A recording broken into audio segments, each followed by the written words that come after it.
Good evening, Pastor Justin here from Mission Church. Just wanted to bring you a little devotional about seasons. I was noticing the other day that as we move into spring from winter, that the weather can be really all over the place. There's scientific reasons for this, that as the highs and the lows collide and the air starts to move from the north and the south, that these systems start to collide together, that the two seasons almost are crashing together, that winter still wants to have its last say while spring wants to have its first say.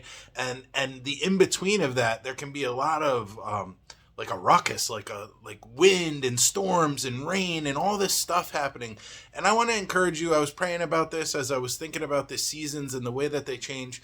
And it's so interesting that in our lives we can look at nature and we can look at all of God's creation and we can tie it into our lives. And as we go from season to season that God has us in, and every season is for our growth, every season is to make us more like Jesus, to make us so that we glorify God more in all that we do, to put off the things that God doesn't want on us and to put on the things that he does want on.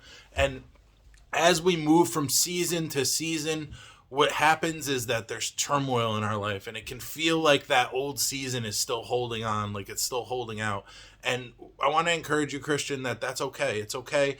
Like Scripture says very clearly that you will reap what you sow. Sometimes we sow seed in our life, and it takes a little bit of time for that seed to catch up. When it actually harvests and it's ripe, it doesn't seem like the right timing in our life. It may seem like we already should be out of that season, but we're just getting off the last residual effects of that last season. So I want to encourage you that as you go from season to season, expect things to be a little tumultuous. Expect things to not perfectly change it, not just like a page in a book. Like there's actually still some residual stuff taking place. So just an encouragement for you. Stick in your word. Remember Romans 8:28, that he promises us that all things work together for our good, for those who love him and are called according to his purpose.